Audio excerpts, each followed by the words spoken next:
প্রিয় দর্শকবৃন্দু, আসসালামু আলাইকুম। আজকে অনেক দিন পর একটা নতুন প্রজেক্ট নিয়ে আপনাদের মাঝে হাজির হলাম। আসলে সত্যি কথা বলতে ব্যস্ততার কারণে আসলে ভিডিও করা বা ভিডিওগুলো আপনাদের মাঝে শেয়ার করার আসলে সময় হয় না। যাই হোক, আমাদের এটা হচ্ছে একটা দোতলা প্রজেক্ট। আমাদের এই প্রজেক্টটাকে করা হবে দিনাজপুরে। আমাদের সম্মানিত ক্লায়েন্ট বাদশা ভাই, উনি গাজীপুরে টঙ্গীতে একটা ফ্যাক্টরিতে, মানে একটা গার্মেন্টস ফ্যাক্টরিতে কর্মরত অবস্থায় আছেন। তো ওনার স্বপ্ন হচ্ছে যে উনি ওনার যে জায়গাটুকু আছে, যতটুকু জায়গা আছে, ওনার সাধ্য মতন বাজেটের মধ্যে একটা সুন্দর একটা বাড়ি করবেন, যাতে নিজেও থাকবেন, কিছুটা যাতে ভাড়াও দেওয়া যায়। তো ওনার বাজেট এবং রেঞ্জের মধ্যে যাতে বাড়িটা হয়, তো আমরা ওনার সকল চাহিদা, সকল ডিমান্ডগুলোকে মাথায় রেখে যাতে ওনার বাজেটের মধ্যে বাড়িটাকে করা যায়, এই জন্য আমরা এই ডিজাইনটাকে প্রিপারেট করি। এবং আলহামদুলিল্লাহ ডিজাইনটা ওনার খুবই পছন্দ হয়েছে। ইনশাল্লাহ ওনার থেকে আমি ট্রাই করবো যে একটা রিভিউ নেওয়ার জন্য। যাই হোক, আমাদের এটা হচ্ছে দোতলা, নিচতলা হচ্ছে দুইটা দোকান রাখা হয়েছে এবং উপরতলা হচ্ছে দুইটা ইউনিট, এবং নিচতলায় উনি থাকার জন্য একটা ইউনিট করা হয়েছে। তো আমরা প্রত্যেকটা প্রজেক্টে বা আমাদের প্রত্যেকটা ডিজাইনে চেষ্টা করি একটু নতুনত্ব, বা প্রত্যেকটা প্রজেক্ট একটু ডিফারেন্ট ভাবে, এক একটা মানুষের এক একটা চাহিদা থাকে, ওই চাহিদাটার উপরে যাতে ওনার মনটা আরো ফ্রেশ হয় যে না, আমি আসলে একটা সুন্দর একটা বাড়ি করতেছি বা করতে পারবো ইনশাল্লাহ। আর এই যে ডিজাইনের ব্যাপার, অনেকে আসলে ডিজাইনের ব্যাপারে কনসিডার করেন, বাট ডিজাইনের ব্যাপারে কনসিডার করেন না। কারণ ডিজাইন হচ্ছে এমন একটা ব্যাপার যে ডিজাইনটাই বলে দিবে যে আপনার বাড়িটা কেমন হবে, দেখতে কি রকমের হবে, কেমন টাকা খরচ হতে পারে। এই বিল্ডিংটার প্রপার একটা ক্যালকুলেশনের মধ্যে দিয়ে হচ্ছে কিন্তু আপনি বাড়িটা করতে পারবেন।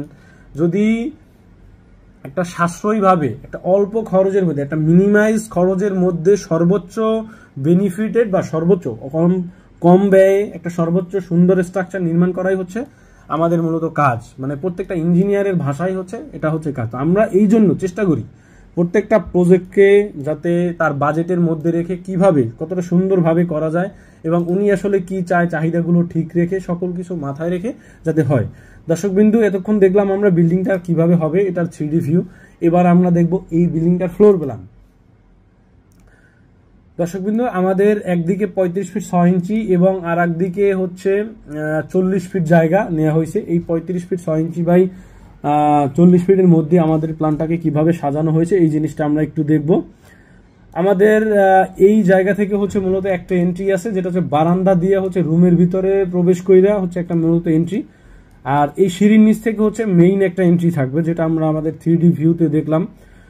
তো আমরা যদি একটু লক্ষ্য করি, ফ্রন্টের দিকে হচ্ছে দুই পাশে দুইটা শপ আছে, যেটা হচ্ছে 10 feet by 10 feet 11 inch by 10 ফিটের দুইটা শপ আছে, দোকান আছে, যেটা হচ্ছে ফ্রন্টের দিকে। এরপর এর পাশ দিয়ে হচ্ছে একটা গেট রাখা হয়েছে বারান্দা দিয়া, যেটা বারান্দাটা হচ্ছে প্রায় ওয়াইডের দিক থেকে 4 ফিট 6 ইঞ্চির। এরপরে ভিতরে হচ্ছে একটা বেডরুম রাখা হয়েছে 12 বাই 12।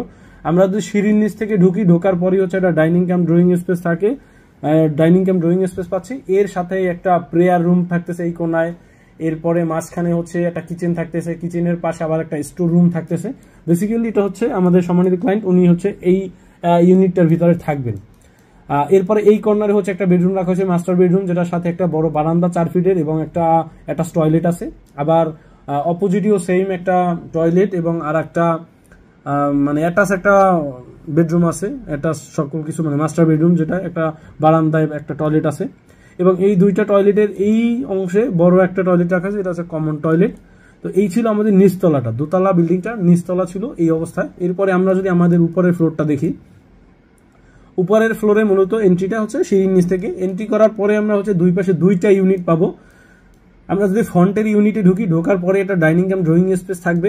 এর হাতের বাম পাশেই হচ্ছে একটা বেডরুম থাকবে, যেটার সাথে একটা বারান্দা অ্যাটাচ করা আছে, যেটা আমাদের 3D ভিউতে যেরকমের দেখলাম, এটা বারান্দা এই অবস্থায় আছে।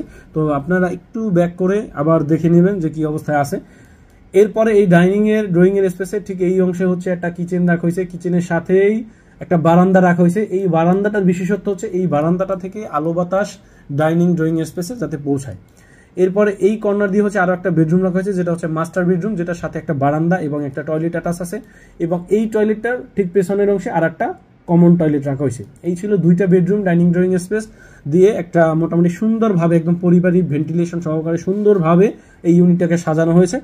এরপরে এর পিছনের অংশে হচ্ছে আরো একটা, মানে পিছনের পার্টে হচ্ছে আরো একটা ইউনিট করা হয়েছে। এটাও সেম, ঢোকার পরই হচ্ছে dining come drawing space, but এটার অ্যালাইনমেন্টটা ফ্লোরের বা এই ইউনিটটার অ্যালাইনমেন্টটা একটু ডিফারেন্ট। যাই হোক, এরপরে সিঁড়ির পাশ দিয়ে হচ্ছে একটা কমন টয়লেট রাখা হয়েছে, বড় সড়ো একটা কমন টয়লেট। এরপরে এই কর্নারে হচ্ছে একটা বেডরুম রাখা হয়েছে, যে বেডরুমটার সাথে একটা বারান্দা অ্যাটাচ আছে, 4 ফিটের একটা বারান্দা। বারান্দাগুলো বেশ বড়, খোলামেলা, রুমের সাইজও মোটামুটি মাঝারি সাইজের। এরপরে এর পাশেই হচ্ছে একটা কিচেন আছে, 7 ফিট 5 ইঞ্চি বাই 7 ফিট একটা কিচেন আছে। এরপরে এই কর্নারে হচ্ছে একটা মাস্টার বেডরুম রাখা হয়েছে, 11 ফিট বাই 11 ফিটের একটা বেড রুম স্পেস। এরপরে একটা সাথে একটা টয়লেট এবং একটা বারান্দা অ্যাটাচ করা আছে। দর্শকবিন্দু, এই টাইপের যাদের জমি আছে বা ছোট্ট বাজেট, অল্প বাজেটের মধ্যে যারা এরকম সুন্দর কিউট একটা বাড়ি করতে চান, মডার্ন একটা বাড়ি করতে চান, তারা চাইলে এই টাইপের একটা ডিজাইন দেখতে পারেন বা এই টাইপের একটা বাড়ি করতে পারেন। আর আপনি যেহেতু প্রত্যেকটা মানুষের চাহিদা ডিমান্ড ডিফারেন্ট থাকে, তো আপনার চাহিদা অনুযায়ী, আপনার বাজেট অনুযায়ী, আপনার মতন করে করে আপনি কাস্টমাইজ করে আপনার বাড়িটাকে করতে পারেন। দর্শকবিন্দু, সবাই সুস্থ থাকবেন, ভালো থাকবেন। আসসালামু আলাইকুম।